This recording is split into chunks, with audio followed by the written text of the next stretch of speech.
पिछले 10 सालों में वो अर्थव्यवस्था 11वें से 5वें नंबर पे आई है और बहुत तीव्रता से जो है तीसरे नंबर की तरफ जा रही है। मैडम भी बोल रही थे कि जी 10 साल पहले ऐसे थे, 10 साल पहले ऐसा था। सर, सिर्फ आंकड़ों से भारत आगे नहीं जाएगा। अगर पूरी दुनिया में भारत की पोजीशन देखनी है तो हैप्पीनेस इंडेक्स में हम 2016 में 118वें नंबर पर थे और अब 126वें नंबर पर चले गए। पंजाब के पॉइंट ऑफ व्यू से कहूँ, इतनी नफरत पंजाब से क्यों है? जिस पंजाब का बलिदान इतना बड़ा रहा कि देश को आज़ाद करवाने में भी हमारी 80% कुर्बानियाँ, और उसके बाद भी सर पंजाब के किसी गांव में जाइए, आपको कोई भी गांव में ऐसा नहीं मिलेगा कि जिस गांव में हमारे शहीद की मूर्ति ना हो, जिसने सरहद पर राखी करके अपनी जान कुर्बान दी। मैडम भी बोल रही थे कि जी 10 साल पहले ऐसे थे, 10 साल पहले ऐसा था। सर, सिर्फ आंकड़ों से भारत आगे नहीं जाएगा।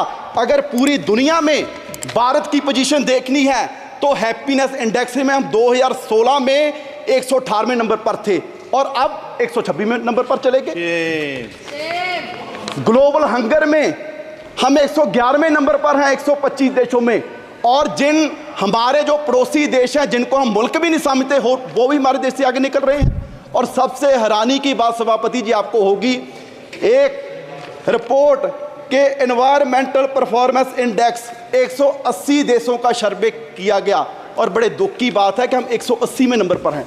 एक देश भी हमसे पीछे नहीं, और हम कह रहे हैं कि जी हम विश्व गुरु बनेंगे। सर, सिर्फ बातों से विश्व गुरु नहीं बनेंगे।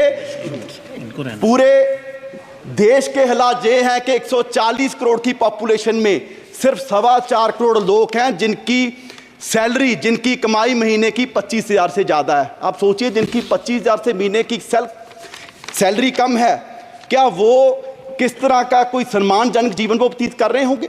यहाँ पर माननीय वित्त मंत्री जी ने बड़े गर्व से कितने बार पता नहीं कहा कि जी 85 करोड़ लोगों को हम राशन दे रहे हैं, 85 करोड़ लोगों को राशन दे रहे हैं।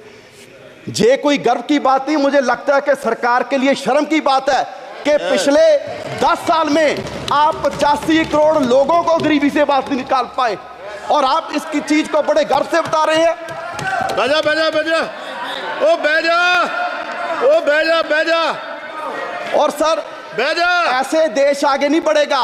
और सर, अगर मैं लास्ट में अपने क्षेत्र पंजाब की बात करूं, क्योंकि सर वैसे तो किसी प्रदेश का ध्यान नहीं रखा गया, अगर मैं पंजाब की बात करूं, सर फ्लड्स के लिए बजट आपने लॉट किया। आपने कहा जी शाम में फ्लड्स आए, बिहार में फ्लड्स आए, उत्तराखंड में फ्लड्स आए, हिमाचल में फ्लड्स आए।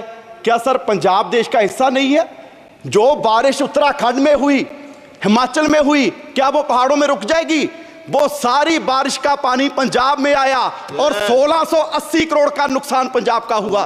सर, मैं उस समय इरिगेशन मिनिस्टर था, मैं तरन गया, मैं कपूरथला गया, मोहाली गया, रोपड़ गया, और हमारे वहां सर क्षेत्र में ऐसा माहौल बन गया कि 3 फुट मिट्टी चढ़ गई, और वहां मैं दावे से कह सकता हूं कि अगले 20 साल भी वहां खेती नहीं हो सकती। और सर 2 मिनट, और सर मैं पंजाब के पॉइंट ऑफ व्यू से कहूं, इतनी नफरत पंजाब से क्यों है?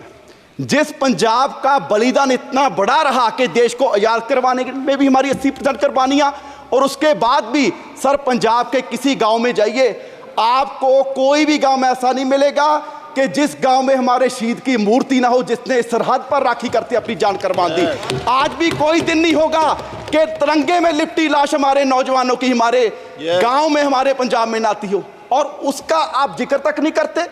जिस बात के लिए आप कह रहे हैं कि जी देश आत्मनिर्भर हो गया, आत्मनिर्भर हो गया, आत्मनिर्भर करने में भी सबसे बड़ा योगदान हमारे किसानों का है। और वो कोई ऐसे नहीं हुआ, हमें मूल्य उतारना पड़ा, हमें अपना पानी बर्बाद कर लिया, हमें अपनी धरती बर्बाद कर ली। और पंजाब से कैंसर एक्सप्रेस ट्रेन जाती है सर राजस्थान, वो इसलिए जाती है क्योंकि देश का पेट भरने का काम पंजाब कर रहा है, और आप उसके लिए हमें दे क्या रहे हैं? हमारी झांकियां तक आपने 15 का 26 जनवरी में से निकाल दी।